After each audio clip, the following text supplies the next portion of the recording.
और ख़ुद मैंने जो अभी हदीस आप हजरात के सामने पढ़ी, इसमें अल्लाह के रसूल सल्लल्लाहु अलैहि वसल्लम बयान फरमा रहे हैं कि दो नेमतें ऐसी हैं कि जिसमें आम तौर पर लोग जिसके मुताल्लिक गफलत में हैं। एक है सेहत की नेमत कि इंसान तंदुरुस्त है, सेहत है, ये नेमत है, इसकी कदर हम जानते हैं जब बीमार होता है तो इंसान आम तौर पर गफलत में उसमें। और दूसरी फरागत की नेमत कि टाइम है, वक्त है, तो उसमें इंसान अभी फिलफौर गफलत के अंदर है, करने के काम नहीं हो रहे हैं, इसकी तफसील है, उसमें नहीं जाना। तो ये दो नेमतों में से एक नेमत सेहत की नेमत है। तो ये अल्लाह की बड़ी नेमतों में से एक नेमत शुमार की जाती है कि अल्लाह रब्बुल इज़्ज़त ने हम तमाम को जिस्म दिया है। ये अल्लाह की अमानत भी है, अल्लाह की नेमत भी है। नेमत तो हम सब ने भी सुना कि अल्लाह की नेमत कैसे, अमानत भी है इसलिए कि हमारी रूह ने जिस्म को कहो कि एक उधार के तौर पर लिया है। हम मरेंगे, हमारी रूह चली जाएगी अल्लाह के पास, ये जिस्म हमें वापस अल्लाह को सौंप देना है। तो गोया कि ये जिस्म हमारे पास बतौर अमानत के है।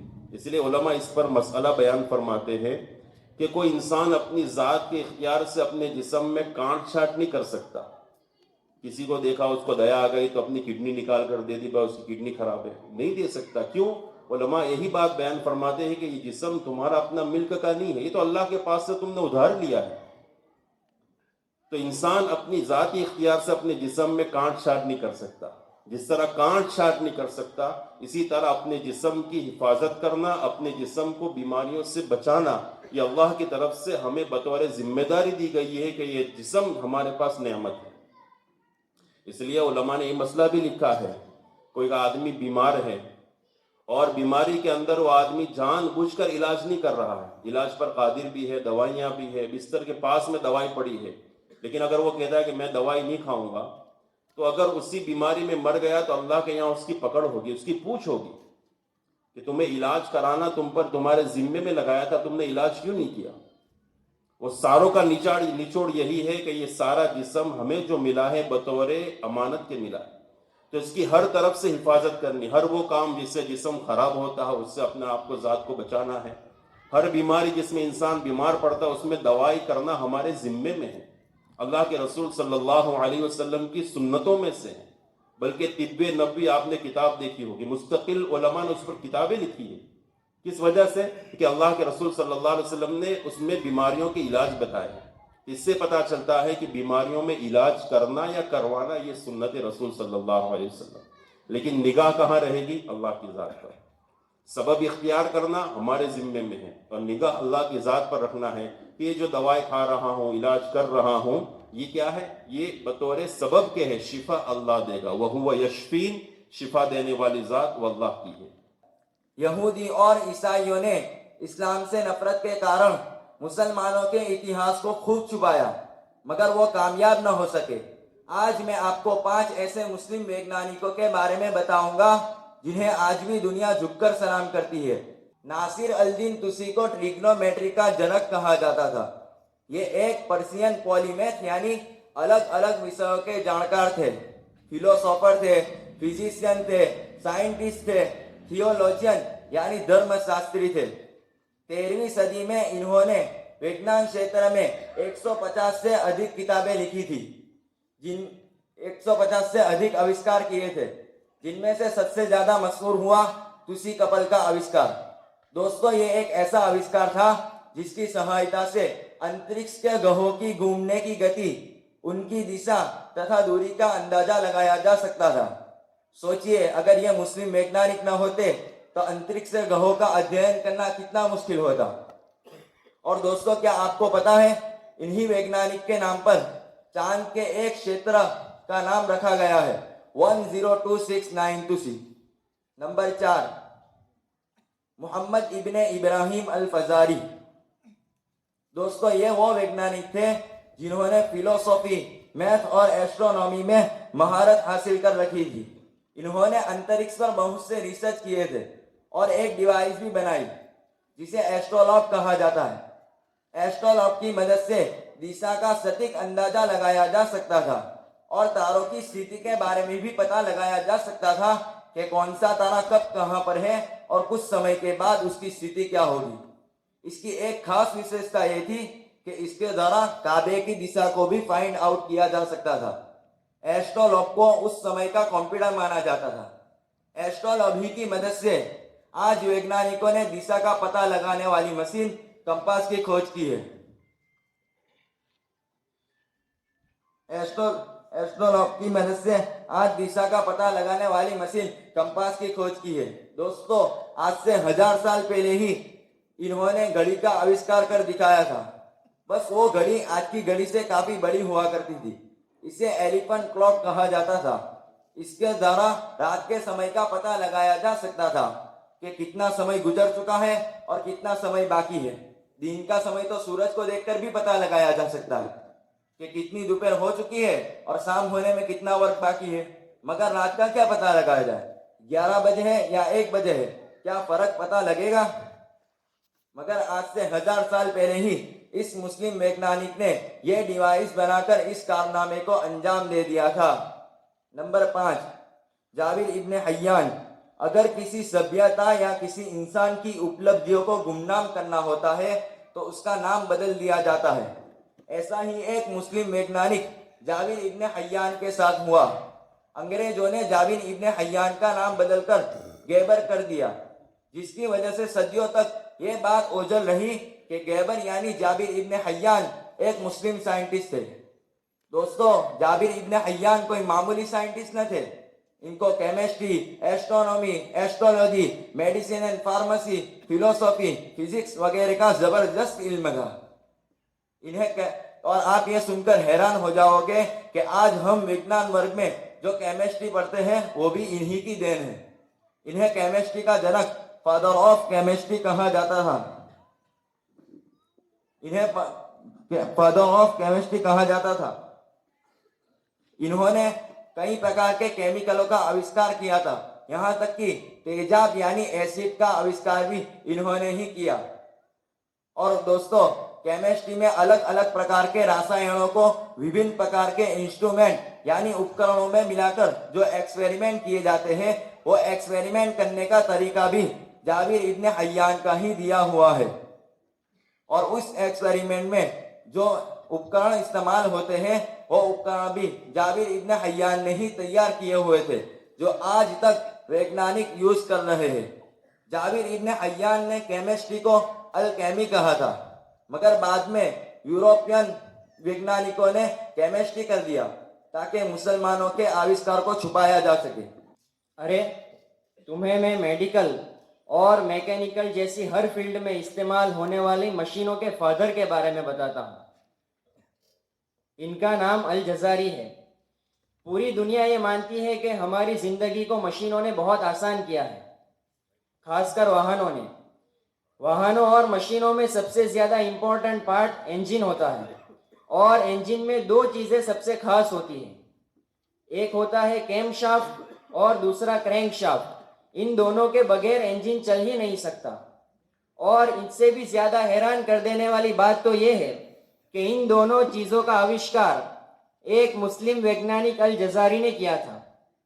अल जज़ारी को फादर ऑफ रोबोटिक्स या ऑटोमेटा भी कहा जाता है, क्योंकि यही वो पहले वैज्ञानिक है जिन्होंने मशीनों का आविष्कार किया, जैसे घड़ियों का आविष्कार, जिसमें elephant clock, candle clock, water clock भी शामिल है। और आज हम छत पर पानी पहुंचाने के लिए जिस मोटर का इस्तेमाल करते हैं वो अल जज़ारी की खोज का ही नतीजा है। इन्होंने एक ऑटोमेटिक हैंड मशीन भी बनाई जो आज हम मॉडर्न टॉयलेट में फ्लश की तरह यूज करते हैं। अल जज़ारी को इस्लामिक गोल्डन एज का पहला इंजीनियर भी कहा जाता है। अल जज़ारी ने एक किताब लिखी जिसका नाम the book of knowledge of engineers mechanical device है। इन्होंने इस किताब में 100 से भी ज्यादा मशीनों के आविष्कारों के बारे में लिखा है। अरे, मैं तुम्हें इन सबसे ज्यादा जीनियस वैज्ञानिक के बारे में बताऊं, जिसका नाम अबू अल कासिम अल ज़हरवी है। पहले जमाने में अंग्रेज मुस्लिम वैज्ञानिकों का नाम बिगाड़ा करते थे ताकि उनको और उनके आविष्कारों को छुपाया जा सके। इस मुस्लिम वैज्ञानिक के साथ भी कुछ ऐसा ही हुआ।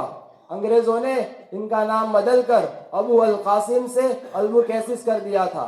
स्पेन में पैदा हुए इस महान वैज्ञानिक स्पेन यानी उस वक्त के अंदलुस जो एक मुस्लिम देश था, उसमें पैदा हुए इस महान वैज्ञानिक ने चिकित्सा के क्षेत्र में इनकलाब ला दिया था। और यही वो मुस्लिम वैज्ञानिक है जिन्होंने दुनिया में सबसे पहला सर्जरी का तरीका इंट्रोड्यूस किया और जिसकी वजह से इनको फादर ऑफ मॉडर्न सर्जरी कहा जाता है। अगर मैं ये कहूँ तो गलत न होगा कि अगर ये मुस्लिम वैज्ञानिक न होते तो आज दुनिया में बड़े से बड़े डॉक्टर किसी मरीज की सर्जरी या ऑपरेशन करने में शायद बहुत पीछे होते। इन्होंने मरीज की सर्जरी में इस्तेमाल होने वाले टूल्स या औजार बनाए कि जो आज भी हमारे अस्पतालों में ऑपरेशन के दरमियान इस्तेमाल किए जाते हैं। और अल-ख़वारिज़मी अल-ज़हरवी ने एक किताब लिखी, चिकित्सा के क्षेत्र में लिखी गई। इस किताब का नाम किताब अल-तशरीफ था। इस किताब में कई बीमारियों के इलाज तथा बड़े बड़े ऑपरेशनों के बारे में बतलाया गया। और ये वो किताब है जिसने यूरोप में मेडिकल इवोल्यूशन ला दिया था और 16वीं 17वीं शताब्दी तक यूरोप की तमाम यूनिवर्सिटियों में ये किताब पढ़ाई जाती थी। और यही वो वैज्ञानिक है जिन्होंने सर्जरी के जरिए से पेट से बच्चा निकालने का तरीका बताया, जिसे आज एब्डोमिनल प्रेगनेंसी कहते हैं। और इन्होंने ही टूटी हड्डियों को सही तरीके से जोड़ने का तरीका बताया। और यही वो महान मुस्लिम डॉक्टर है जिन्होंने दांतों को सीधा करने का तरीका सिखाया और उसके लिए इस्तेमाल होने वाले सोने और चांदी के तारों को इस्तेमाल करना सिखाया। अल-ज़हरवी एक physician, surgeon, dentist, chemist, philosopher आदि थे, मगर अफसोस मुस्लिम उम्मा आज इस दुनिया के सबसे बड़े डॉक्टर को भुला चुकी है। और इसी दर्द के साथ इब्ने सरफराज ने कुछ शेर अर्ज किए हैं जो मैं आपकी खिदमत में पेश करना चाहूंगा। फिरास किताबें पुकार रही है कुतुब खानों में, फिरास किताबें पुकार रही है कुतुब खानों में, मुसलमान खो गए मुख्तलिफ दुकानों में। न पढ़े खुद न पढ़ाया बच्चों को, न पढ़े खुद न पढ़ाया बच्चों को, क्यों करे गुलामी पढ़कर ये झूठ सिखलाया सच्चों को। समझते हैं नादान तालीम को गुलामी का आगाज, समझते हैं नादान तालीम को गुलामी का आगाज, तालीम याफ्ता ही उठाता है इनकिलाब की आवाज। मुसलमानों फिरासत को अपनी तुम जाया न करना, मुसलमानों फिरासत को अपनी तुम जाया न करना, उभरते सितारों को घरों में छुपाया न करना, उभरते सितारों को घरों में छुपाया न करना। वाखिरु दावाना अल्हम्दुलिल्लाहि रब्बिल आलमीन। क्योंकि आज के दौर की सबसे कम पढ़ी लिखी कोई कौम है तो वो मुस्लिम कौम है। दुनियावी इल्म में मुसलमान इतने बिछड़ चुके हैं कि आधुनिक युग में इनका कोई पुरसान हाल नहीं, इनको कोई पूछने वाला नहीं। मुसलमान अपनी इस हालत के खुद जिम्मेदार है। पंचर लगाना, कपड़े चंपलों की दुकानें लगाना, ऑटो रिक्शा चलाना, बस इन्हीं कामों को मुसलमान अपनी तरक्की समझ बैठा है। और अगर शादी हो जाए तो थोड़ी प्रोग्रेस करके सऊदी दुबई का वीजा लगा के यही काम वहां करने लगते हैं। एक तो मुस्लिम समाज की ये सोच बन चुकी है कि पढ़ाई लिखाई में पैसा खर्च होगा, वक्त बर्बाद होगा, इससे अच्छा तो बच्चों को कोई काम धाम सिखा दिया जाए ताकि वो पैसा कमाने लायक बन जाए। और दूसरा ये कि अगर कोई खानदानी धंधा है तो बच्चा दूध पीना नहीं छोड़ता, उससे पहले ही उसे खानदानी धंधे में लगा दिया जाता है। मुसलमानों में बस घर चलाने की सोच बची है कि किसी भी तरह बस घर चलता रहे, बाकी सब ठीक है। आज मुसलमानों के भारत में ना कोई बड़े नेता है, ना वकील है, ना प्रशासन में मुसलमानों की कोई हिस्सेदारी है, ना कोई नामी डॉक्टर व इंजीनियर है। कुछ है तो बस मीट की दुकानें और बिरयानी के ठेले। इसी बर्बादी को देखकर अल्लामा इकबाल ने शेर कहे हैं, वाइज़े कौम की वो पुख्ता ख्याली न रही, रह गई रस्म अज़ा रूह बिलाली न रही। मस्जिदे मर्शिया खां है कि नमाजी न रहे, यानी वो साहिबे औसाफ हिजाजी न रहे। शोर है हो गए दुनिया से मुसलमान आबूद, हम ये कहते हैं है भी कहीं मुस्लिम मौजूद। वज़ा में तुम हो नसारा तो तमद्दुन में हनूद, ये मुसलमान हैं जिन्हें देख के शर्माए यहूद। हम मुसलमान इस बात पर बहुत अकड़ते हैं कि भारत देश के पहले शिक्षा मंत्री एक मुसलमान थे, मौलाना अबुल कलाम आजाद, और जिस शख्स को भारत का मिसाइल मैन कहा जाता है वो डॉक्टर एपीजे अब्दुल कलाम भी एक मुसलमान थे। इन दोनों की वजह से भारत देश ने शिक्षा के क्षेत्र में बहुत उड़ान भरी। मुसलमानों ने भी इनको अपने मुस्लिम समाज का गौरव माना, मगर अफसोस होता है कि मुसलमानों ने इनसे कोई सीख हासिल नहीं की, इनकी राहों पर चलने की जरा भी कोशिश नहीं की। और आज वो वक्त है जब मुस्लिम समुदाय भारत के सभी अल्पसंख्यक समुदायों में सबसे बिछड़ा हुआ और सबसे कम पढ़ा लिखा समुदाय है। मैं नहीं कहता, 2006 में आई सच्चर कमेटी की रिपोर्ट कहती है।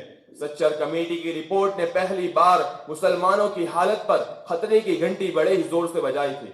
सच्चर कमेटी की रिपोर्ट में बताया गया कि 2001 की जनगणना के अनुसार भारत के मुसलमानों में लिटरेसी रेट यानी साक्षरता दर, यानी 100% में से कितने फीसद मुसलमान 10वीं क्लास तक पढ़े हैं, तो वो महज 59.1% थी। ये दर भारत के सभी धार्मिक सामाजिक समुदायों में सबसे कम थी। रिपोर्ट में आगे कहा गया कि 6 से 14 साल की उम्र के 25% मुसलमान बच्चों ने या तो कभी स्कूल का मुंह तक नहीं देखा या वो शुरुआत में ही पढ़ाई छोड़ गए, यानी 4वीं-5वीं क्लास तक पढ़े और फिर पढ़ाई छोड़ दी। मुसलमान पढ़े लिखे नहीं होते, इसलिए इन्हें नौकरियां भी नहीं मिलती, और प्रति व्यक्ति खर्च के राष्ट्रीय औसत में भी मुसलमान निचले पायदान पर है। आला दर्जों की सरकारी नौकरियों में मुसलमानों की मौजूदगी ना के बराबर है। जब पढ़े लिखे ही नहीं होते तो सरकारी नौकरी तो क्या, कोई प्राइवेट नौकरी भी नहीं देता, इसलिए आज हर क्षेत्र में धक्के खा रहे हैं। भारत की कुल आबादी में मुसलमान 25% है, मगर प्रशासनिक सेवाओं में 3%, विदेशी सेवा में 1.8% और पुलिस सेवा में केवल 4% मुस्लिम अधिकारी है। यकीनन हमें मदरसों पर जरूर ध्यान देना होगा। आज कई शहरों में मदरसों में आधुनिक शिक्षा दी जा रही है और कई जगहों पर तो इस्लामिक स्कूल भी खुलने लगे हैं। अपने बच्चों को इन्हीं इस्लामिक स्कूलों में पढ़ाइए ताकि हमारे बच्चों की दुनिया और आखिरत दोनों की हिफाजत हो जाए।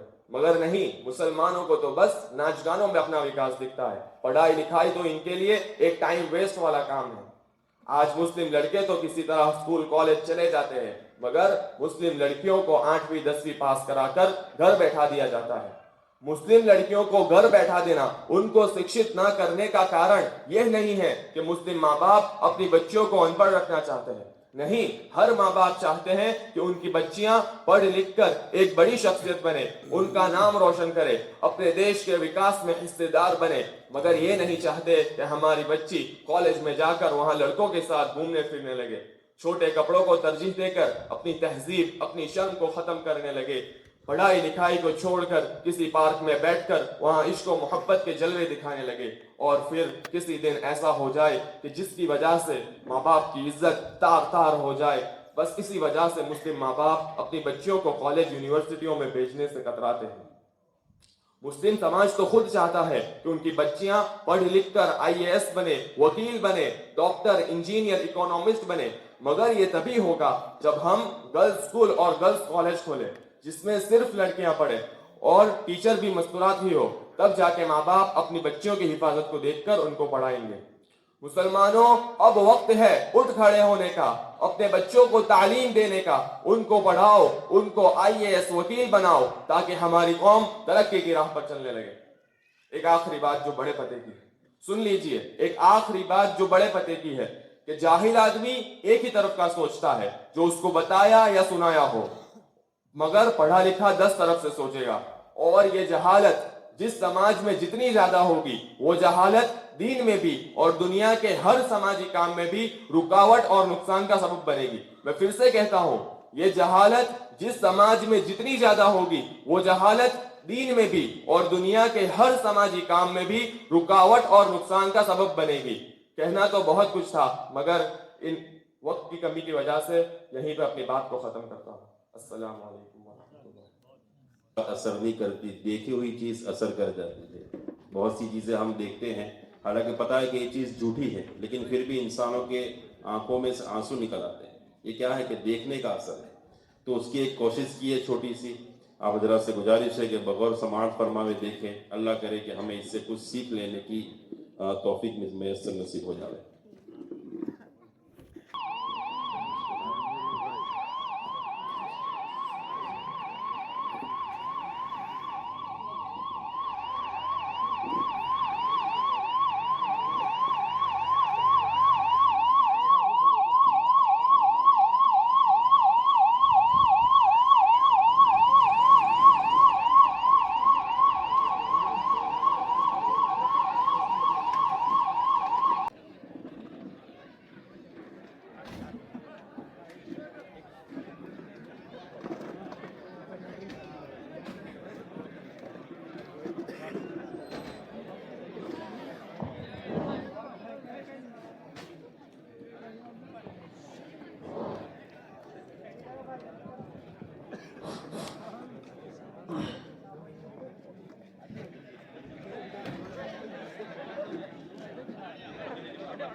रुके भाई रुके, पहले इसे यहाँ रखे, पहले केस निकाले फिर ही अंदर आ सकते हो। हमारा दोस्त एक्सीडेंट हुआ है, बहुत सीरियस है, प्लीज हम अंदर जाने दो। पहले एक आदमी अंदर जाए, केस निकाले फिर ही अंदर आ सकते हो। डॉक्टर साहब, मेरे दोस्त का एक्सीडेंट हुआ है, बहुत सीरियस है, उसे एडमिट कर लो। बैठो बैठो, देखो एक्सीडेंट का केस है तो बहुत लंबी प्रोसेस है, फिर ही एडमिट होगा और एक सिस्टम है तो हम भी कुछ नहीं कर सकते। और आप कहो तो मैं एक पैकेज बना सकता हूँ। हाँ सर, जो भी हो जल्दी करो। देखो यहाँ से लेकर आखिर तक की सब झंझटें मैं हैंडल कर लूँगा, लेकिन एडमिट और रूम चार्ज के सिर्फ 2.5 लाख हो गए, और फिर वो भी अभी अर्जेंट जमा कराने होंगे, और फिर ट्रीटमेंट के तो अलग। सर ऐसा ना कहे, मेरा दोस्त वहाँ मर जाएगा। एक काम करो, जाओ इसे किसी और हॉस्पिटल में ले जाओ, यहाँ नहीं हो सकता। क्या करे, डॉक्टर तो 2.5 लाख बोल रहे एडमिट करने के, कहाँ से लाएगा इतना पैसे? जाओ जल्दी डॉक्टर को बुलाओ। साहब साहब जल्दी चलो, मेरे दोस्त की तबीयत बहुत खराब हो गई है।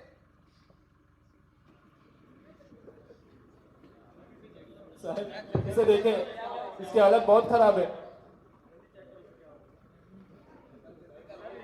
रुको रुको,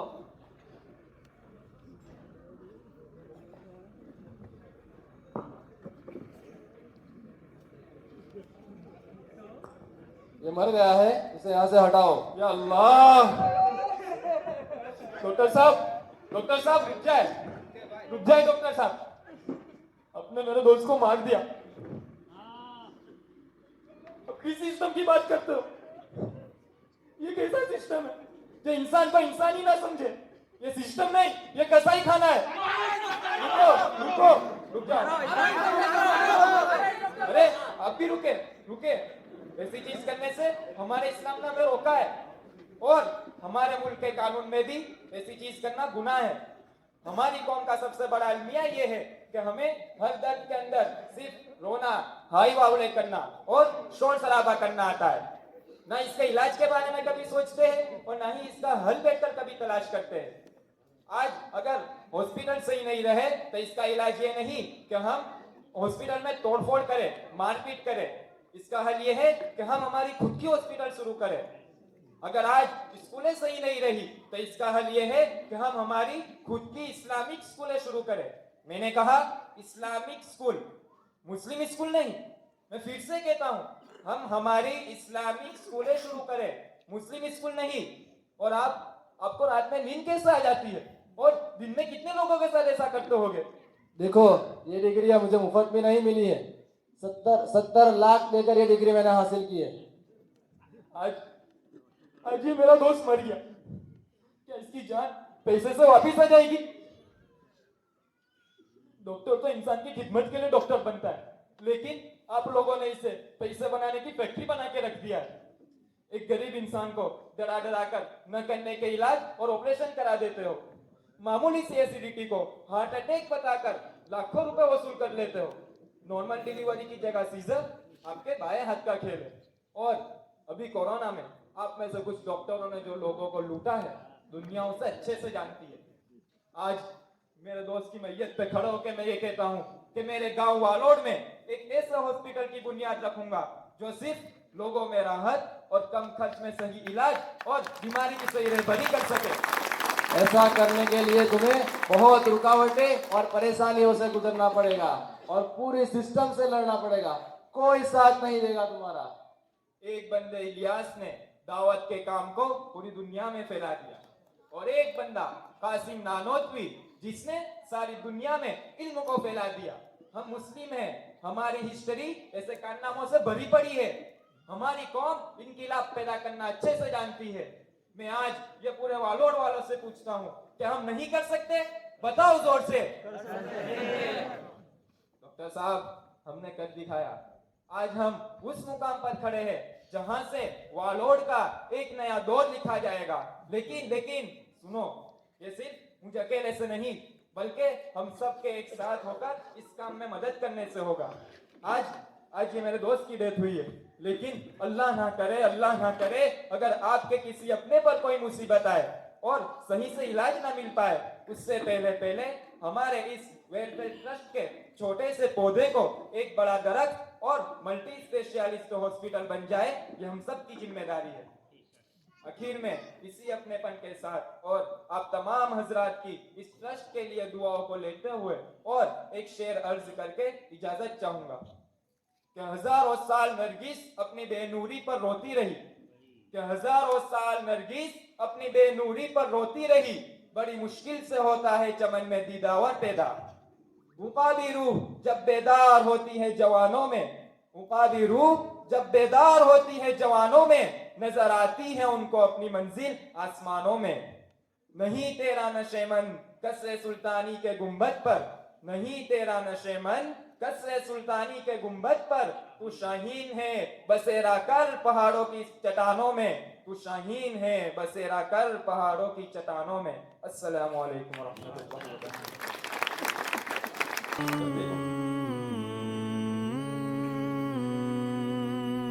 कमाल ये है, कमाल ये है, कमाल ये है, कमाल ये है, कमाल ये है, कमाल ये है, कमाल ये है, कमाल ये है, कमाल ये है, कमाल ये है। खज़ां की रुत में गुलाब लहजा बना के रखना कमाल ये है। हवा की जिद पे दिया जलाना जला के रखना कमाल ये है। खज़ां की रुत में गुलाब लहजा बना के रखना कमाल ये है। हवा की जिद पे दिया जलाना जला के रखना कमाल ये है। आज का इस वालोड़ की सरजमीन पर यूनाइटेड वेलफेयर ट्रस्ट की तरफ से जो बहुत ही काबिल सराहना प्रोग्राम और आज का ये इजलास मुनाकिद किया, जिसकी दो बड़ी बातें और दो बड़े मकसद बार बार सुनते चले आ रहे हैं।